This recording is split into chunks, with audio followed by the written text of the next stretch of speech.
Shanmugam IAS Academy. இன்னைக்கு 8th standard historyல 7th lesson and 8th lesson பார்க்கலாம். book back questions. First question, பழங்கால நகரங்கள் எனப்படுவது. Ancient towns are ஹரப்பா மற்றும் மொஹஞ்சதாரோ, டெல்லி மற்றும் ஹைதராபாத், பம்பாய் மற்றும் கல்கத்தா, மேற்கண்ட எதுவும் இல்லை. ஆன்சர் ஹரப்பா மற்றும் மொஹஞ்சதாரோ. நெக்ஸ்ட் கொஸ்டின், ஆங்கிலேயர்களால் உருவாக்கப்பட்ட கடலோர நகரங்கள் எது? Coastal towns developed by British were. Answer மேற்கண்ட அனைத்தும். ஏன்னா சூரத், கோவா, பம்பாய், டாமன், டையூ இது எல்லாமே ஆங்கிலேயர்களால் உருவாக்கப்பட்ட அந்த கடலோர நகரங்கள் தான். அடுத்து 19ஆம் நூற்றாண்டின் பிற்பகுதியில் தொடங்கிய நகரமயமாக்கலின் ஒரு புதிய நடைமுறை. A new trend of urbanization began in the later half of 19th century as a result of. Answer மேற்கண்ட அனைத்தும். ஏன்னா 19ஆம் நூற்றாண்டின் பிற்பகுதியில நகரமயமாக்கலோட நடைமுறை சூயஸ் கால்வாய் திறப்பு, நீராவி போக்குவரத்து, ரயில்வே கட்டுமானம், துறைமுகங்கள் இதெல்லாம் அறிமுகமானக்கு அப்புறம் தான் ஆரம்பிச்சது. அடுத்து ஆங்கிலேயர்கள் இந்தியாவுக்கு வருகை தந்ததற்கான காரணம். The British arrived in India for what? Answer for trading. வர்த்தகத்திற்காக தான் ஆங்கிலேயர்கள் இந்தியாவிற்கு வருகை தந்தார்கள். அடுத்து Fort St. George was constructed by the British in. புனித ஜார்ஜ் கோட்டை ஆங்கிலேயர்களால் கட்டப்பட்ட இடம் எது? ஆன்சர் மதராஸ். புனித ஜார்ஜ் கோட்டை மதராஸ்ல தான் கட்டினாங்க. ஆங்கிலேயர்களால் கட்டப்பட்ட முதல் கோட்டையும் கூட இதுதான். அடுத்து 1744ஆம் ஆண்டு வரை கிழக்கிந்திய கம்பெனியின் முதன்மை குடியிருப்பாக இருந்தது எது? Which of the following port was East India Company's principal settlement until 1774? Answer புனித ஜார்ஜ் கோட்டை, Fort St. George. அடுத்து இந்தியாவின் இருப்பு பாதை போக்குவரத்து அறிமுகப்படுத்தப்பட்ட ஆண்டு. The network of railroads in India was introduced in dash. Answer 1853ஆம் ஆண்டு தான் இந்தியாவில் முதன்முறையா ரயில் ரோட்ஸை அறிமுகப்படுத்துறாங்க. அடுத்து இந்தியாவின் உள்ளாட்சி அமைப்பின் தந்தை. dash rightly regarded as the father of local self government in India. Answer Lord Ripon பிரபு 1882ஆம் ஆண்டு உள்ளாட்சி அரசாங்கம் மீதான ஒரு தீர்மானம் கொண்டு இந்தியாவில் உள்ளாட்சி அரசாங்கத்தை அறிமுகப்படுத்துறதுக்கு காரணமா இருந்தவர் லார்ட் ரிப்பன் தான். அதனால்தான் இவரை உள்ளாட்சி அமைப்பின் தந்தை அப்படின்னு சொல்றோம். அடுத்து 1919ஆம் ஆண்டு இந்திய அரசு சட்டம் மாகாணங்களில் dash அறிமுகப்படுத்தியது. The Government of India Act of 1919 introduced dash in the provinces. Answer இரட்டை ஆட்சி. 1919 சட்டம் மாகாணங்கள்ல இரட்டை ஆட்சி அறிமுகப்படுத்துது. 1935 சட்டம் மாகாணங்களுக்கு சுயாட்சி வழங்குது. அடுத்து நகராட்சி உருவாவதற்கு பொறுப்பாக இருந்தவர் யார்? dash was responsible for the formation of the corporation. Answer sis Josiah child, சகோதரி ஜோஷுவா சைல்டு. டேஷில் பிரான்சிஸ் டே மற்றும் ஆண்ட்ரூ கோகன் ஆகியோர் மதராச பட்டணத்தில் ஒரு தொழிற்சாலை மற்றும் வர்த்தக நிறுவனத்தை நிறுவுவதற்கு அனுமதி பெற்றனர். Francis day and Andrew Gogan got permission to establish a factory cum trading post at Madrasapattinam in 1639. 1639 தான் அவங்க தொழிற்சாலை நிறுவனத்திற்காக முதல்ல அனுமதி பெற்றிருப்பாங்க. அடுத்து மேட்ச் பொறுத்துக. ஆன்சர் பம்பாய் அப்படின்னா 7 தீவுகள். பம்பாய் ஆக்சுவலா 7 தீவுகளை கொண்ட ஒரு இதா தான் இருந்தது. அதனால பம்பாய்க்கு 7 தீவு, 1க்கு 4. அடுத்து ராணுவ குடியிருப்புகள் கான்பூர், கேதர்நாத் அப்படிங்கிறது ஒரு சமய மையம், ஒரு ரிலீஜியஸ் சென்டர். அடுத்து டார்ஜிலிங் ஹில் ஸ்டேஷன், ஒரு மலைவாழிடம். அடுத்து மதுரை பண்டைய நகரம். ஸோ 4, 5, 1, 2, 3 இதுதான் கரெக்டான match. Next true or false, சரியா தவறா? இந்தியாவில் வரலாற்றுக்கு முந்தைய காலங்களிலிருந்து நகரங்கள் செழித்து வளர்ந்தன. Towns flourished since prehistoric times in India. First one true தான். செகண்ட், பிளாசி போருக்கு பின்னர் ஆங்கிலேயர்கள் அரசியல் ஆதிக்கம் பெற்றனர், அதுவும் ட்ரூ தான். புனித வில்லியம் கோட்டை சென்னையில் அமைந்துள்ளது, அது ஃபால்ஸ். ஃபோர்ட் வில்லியம் கல்கத்தால இருக்கு. ஓகேங்களா? So third false. குடியிருப்புகளில் ராணுவ வீரர்கள் வாழத் தொடங்கினர், ஃபோர்த்தும் ட்ரூ தான். அடுத்து ஃபிஃப்த், மதராஸ் 1998இல் அதிகாரப்பூர்வமாக சென்னை என மறுபெயரிடப்பட்டது அப்படின்னு இருக்கு. இது ஃபால்ஸ். ஏன்னா 1996ஆம் ஆண்டை மாத்திருப்பாங்க. ஓகேங்களா? அடுத்து சரியான கூற்றை தேர்வு செய்யவும். இந்தியா பிரிட்டனின் வேளாண்மை குடியேற்றமாக மாறியது. காரணம் பிரிட்டிஷாரின் ஒரு வழியிலான சுதந்திரமான வர்த்தக கொள்கை மற்றும் தொழில்துறை புரட்சி இந்திய உள்நாட்டு தொழில்களை அழித்தன அப்படின்னு இருக்கு. ஆன்சர் கூற்றும் சரி, அதற்கான காரணமும் சரியா தான் இருக்கு. அடுத்து பின்வரும் எந்த அறிக்கை உண்மையற்றவை? Which of the following statements are not true?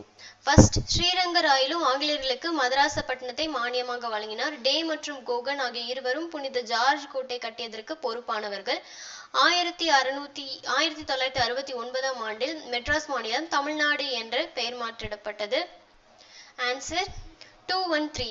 ஏன்னா ஆங்கிலேயர்களுக்கு மதராசப்பட்டினத்தை மானியமாக வழங்கியவர் தர்மலா வெங்கடாச்சலபதி, அவர் தான். ஸ்ரீரங்கராயலு கிடையாது. ஸோ செகண்ட் தேர்ட் ஸ்டேட்மெண்ட்ஸ் மட்டும்தான் கரெக்ட்.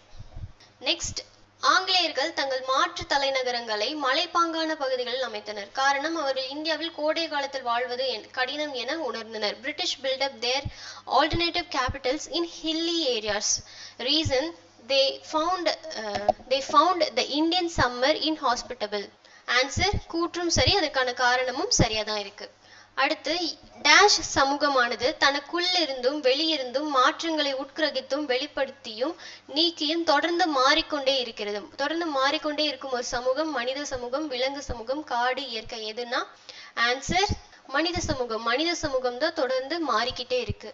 நெக்ஸ்ட், இந்தியாவின் முதல் பெண் மருத்துவர். The first woman doctor in India was.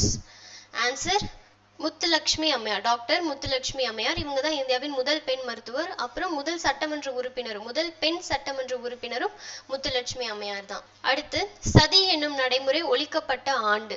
சதி, the practice of sati was abolished in. Answer 1829. இந்த சதி திட்டம் ஒழிக்கிறதுக்கு காரணமா இருந்தவர் சீர்திருத்தவாதி ராஜாராம் மோகன் ராய்.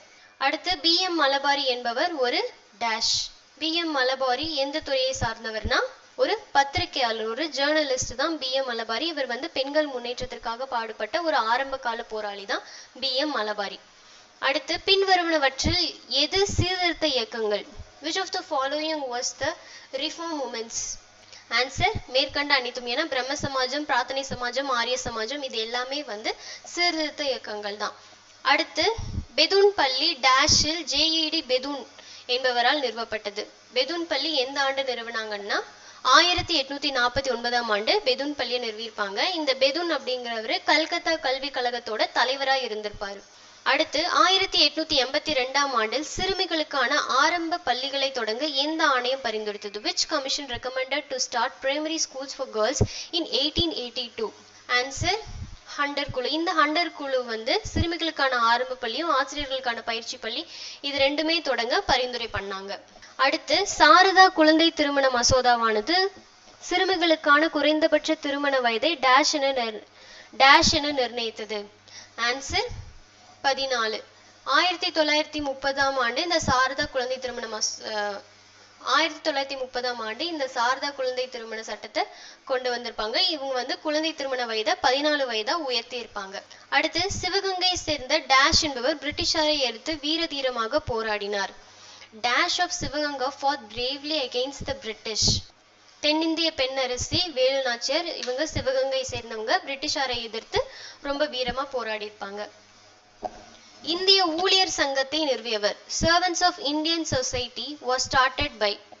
கோபாலகிருஷ்ண கோகலே தான் சர்வன்ட்ஸ் ஆஃப் இந்தியா சொசைட்டியை ஸ்டார்ட் பண்ணியிருப்பாரு. இந்திய ஊழியர் சங்கத்தை 1905 ஆண்டு. அடுத்து, தமிழ்நாட்டின் மிகப்பெரிய சமூக சீர்திருத்தவாதிகளில் ஒருவர் dash. Dash was the one of the greatest social reformer of Tamil Nadu. Answer Periyar. Periyar தான் தமிழ்நாட்டின் மிகப்பெரிய சீர்திருத்தவாதிகள்ல ஒருவர். அடுத்து, கந்தகூரி வீரேசலிங்கம் வெளியிட்ட பத்திரிகையின் பெயர் என்ன? கந்தகூரி Veeresalingam published a journal called விவேகவர்த்தினி. இந்த கந்தகூரி வீரேசலிங்கம் அப்படிங்கிறவர் தென்னிந்தியாவை சேர்ந்த ஒருத்தர். பெண்களின் முன்னேற்றத்திற்காக தென்னிந்தியாவிலிருந்து போராடி இருப்பாரு. அடுத்து, மேட்ச் த ஃபாலோயிங் பொறுத்துக. ஆன்சர் பிரம்மஞான சபை, அன்னிபெசன்ட், தியோசிபிக்கல் சொசைட்டியை கொண்டு வந்தவங்க அன்னிபெசன்ட், சாரதா சதன், பண்டித ரமாபாய், வூட்ஸ் டெஸ்பேச், வூட்ஸ் கல்வி அறிக்கை 1854, நிக்கோலோ கோண்டி ஒரு இத்தாலிய பயணி, இட்டாலியன் டிராவலர், கௌரி வரதட்சணை அப்படிங்கிறது ஒரு சமூக தீமை. சரியா தவறா? State true or false. Rigveda காலத்தில் பெண்கள் கௌரவிக்கப்பட்டனர். Woman were honoured in Rigvedic period. First true. Second, devadasi முறை ஒரு சமூக தீமை, தேவதாசி முறை ஒரு சோஷியல் ஈவில், அதுவும் ட்ரூ, சரியா தான் இருக்கு. இந்திய சமூக சீர்திருத்த இயக்கத்தின் முன்னோடி ராஜாராம் மோகன் ராய், அதுவும் சரி. பெண்களுக்கான 23% இடஒதுக்கீடு என்பது பெண்களின் சமூக அரசியல் நிலையை மேம்படுத்துவதை குறிக்கிறது. இது தவறு. 33% இடஒதுக்கீடு பெண்களுக்காக கிடைக்குது. 1930ஆம் ஆண்டு சாரதா சட்டம் சிறுவர்கள் மற்றும் சிறுமிகளுக்கான திருமண வயதை உயர்த்தியது. இதுவும் சரி. அடுத்து choose the correct statement. Answer மகளிர் பல்கலைக்கழகம். மகளிர் பல்கலைக்கழகம் பேராசிரியர் டி.கே. கார்வே. இது மட்டும்தான் சரியான இணை. Consider the following statement. பின்வரும் கூற்றுகளை கவனிக்கவும். பேகம் ஹஸ்ரத் மகால், ராணி லட்சுமிபாய் ஆகியோர் ஆங்கிலேயர் மீது ஆயுதமேந்திய கிளர்ச்சியில் ஈடுபட்டனர். தமிழ்நாட்டின் சிவகங்கையை சேர்ந்த வேலுநாச்சியார் பிரிட்டிஷாருக்கு எதிராக வீரமாக போராடினார். ஆன்சர் இரண்டுமே சரிதான். ராஜாராம் மோகன் ராய் அனைத்து இந்தியர்களாலும் மிகவும் நினைவு கூறப்படுகிறார். காரணம், இந்திய சமுதாயத்தில் இருந்த சதி என்ற தீய பழக்கத்தை ஒழித்தார். Rajaram Mohan Roy is most remembered by all Indians. He wiped out the evil practice of sati from the Indian society. Answer கூற்று சரியானதா இருக்கு. காரணமும் அதை விளக்குகிறது. Thank you.